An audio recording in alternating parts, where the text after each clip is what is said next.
मैं माननीय सदस्यगण प्लीज, अखिलेश जी इनको बिठाइए प्लीज, एक मिनट बैठिए बैठिए प्लीज, सुनिए, बैठिए मणिकम जी बैठिए। माननीय सदस्यगण, ये प्रश्नकाल है और मेरा आग्रह आपसे निवेदन है कि हमें संसदीय परंपराओं को उच्च कोटि बनाने का प्रयास करना चाहिए और प्लीज, और ये मिथक तोड़ना चाहिए कि सदन के प्रथम दिन सदन के अंदर व्यवधान पैदा होगा। हमारे प्रयास होना चाहिए कि हम देश की जनता की भावनाओं के अनुरूप, उनकी इच्छाओं के अनुरूप यहाँ सदन में उनकी आकांक्षा रखें, उनकी भावनाओं को अभिव्यक्त करें और महत्वपूर्ण विषय जो देश में घटना घटी है उन पर व्यापक चर्चा और संवाद हो। इस मिथक को तोड़ना ही चाहिए। मेरा आग्रह आपसे, सदन को आप प्रश्नकाल के बाद, प्रश्नकाल जो भी विषय होता है प्रश्नकाल के होते हैं, आप नोटिस दीजिए। ये अखिलेश जी, आप सभी सदस्यों उधर तख्तियां लेके नहीं आए। नो, मैं आपको प्रश्नकाल के बाद सब विषयों पर चर्चा करूं। प्लीज बैठिए बैठिए। नो, ये तरीका उचित नहीं है। सदन के पहले दिन सदन चले, अच्छी चर्चा हो, व्यापक चर्चा हो। मैं सभी सदस्यों को पर्याप्त समय, पर्याप्त अवसर दूंगा। सदन नियमों प्रक्रियाओं से चलता है। प्रश्नकाल के बाद प्लीज बैठिए। नो, प्रदीप पुरोहित जी।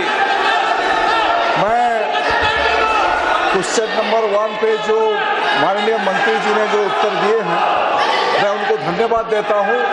व्यापक मात्रा में उनका उत्तर हमको भेजे हैं। मैं मोदी जी को भी धन्यवाद देना चाहता हूं, हमारा यशस्वी प्रधानमंत्री, इसलिए कि मोदी जी सबका साथ सबका विकास का जो नारा देके 2014 में देश चलाने की शुरुआत किए। कहीं भी कोई स्टेट में कोई भी सरकार हो, कोई भी गवर्नमेंट हो, उसका कोई मतलब मोदी जी नहीं रखते हैं। कोई भी 2014 से 2019 तक उड़ीसा में बिजू जनता दल का सरकार था, फिर भी केंद्र सरकार, मोदी जी का सरकार पर्याप्त अर्थ उड़ीसा को दिया था। और इसी बारे में क्वेश्चन नंबर 1 के संदर्भ बारे में मैं ये माननीय मंत्री जी से पूरक प्रश्न ये पूछना चाहता हूँ।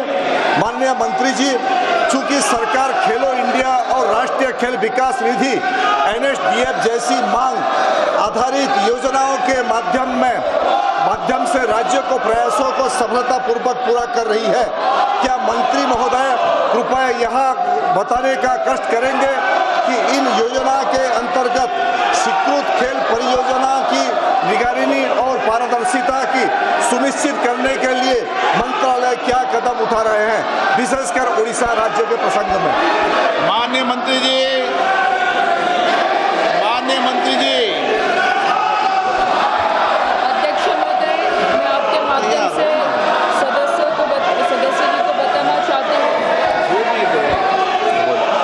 कि उड़ीसा के राज्य में खेलो इंडिया के माध्यम से हमने लगभग 15 जिलों में खेलो इंडिया के सेंटर दिए हुए हैं। वहाँ पे हमारा खेलो India state centre of excellence भी शुरू है और उसके बावजूद खेलो इंडिया की अलग अलग योजनाएं भी हम वहाँ पे प्रारंभ कर चुके हैं। और मुझे लगता है कि खेलो इंडिया के माध्यम से जो हर डिस्ट्रिक्ट में जो सेंटर हमने दिए हैं, सेंटर के मतलब डिस्ट्रिक्ट के अनुसार से वहाँ पे हर खेल की शुरुआत हो चुकी है और अगर कुछ अलग उनकी अपेक्षा होगी तो हम जरूर पूरी करेंगे। आप ऑपरेशन सिंदूर पर चर्चा करना चाहते हैं? जाओ बैठो, प्रश्नकाल बाद चर्चा कराएंगे। चलो बैठिए, बैठिए सदन के अंदर। हाँ, हर चीज का जवाब देगी सरकार, हर चीज का सरकार ने काम जवाब देंगे। बैठिए आप। प्रश्नकाल के अंदर किसी को बोलने की इजाजत नहीं होती है। माननीय सदस्य प्लीज बैठ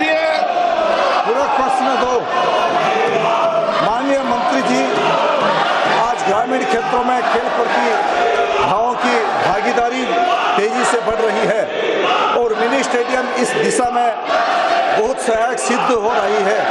क्या मंत्री जी बताना चाहेंगे कि क्या सरकार खेलो इंडिया योजना के तहत पिछड़े और आकांक्षी जिलों से प्राप्त प्रस्तावों को प्राथमिकता देकर उनके तेजी, स्वीकृति और विकास के लिए कोई विशेष पहल कर रही है? मैं माननीय सदस्य जी को बताना चाहूँगी कि जो मिनी स्टेडियम के बारे में उन्होंने यहाँ पे पूछा है वो राज्य सरकार का विषय, और जो छोटे स्टेडियम है वो राज्य सरकार के माध्यम से पूरे किए जाते हैं। जो केंद्र सरकार के माध्यम से जो बड़ी मांग जो आती है, जो स्टेट गवर्नमेंट को जो सपोर्ट के लिए लगता है, वो राशि हम वहाँ पे उपलब्ध करवाते हैं। लेकिन जो डिस्ट्रिक्ट में जो छोटे सेंटर जो चाहिए वो राज्य सरकार के माध्यम से पूरे किए जाएंगे। Doctor Amar Singh, no.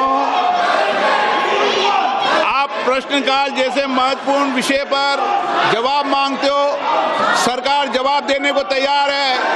ये सदन है, नारेबाजी करने के लिए आप सदन के बाहर जाओ। सदन में नारेबाजी करना उचित नहीं है। सदन में नियमों से सवाल उठाओ, सरकार जवाब देगी। प्रश्न संख्या 3 विजय कुमार दुबे।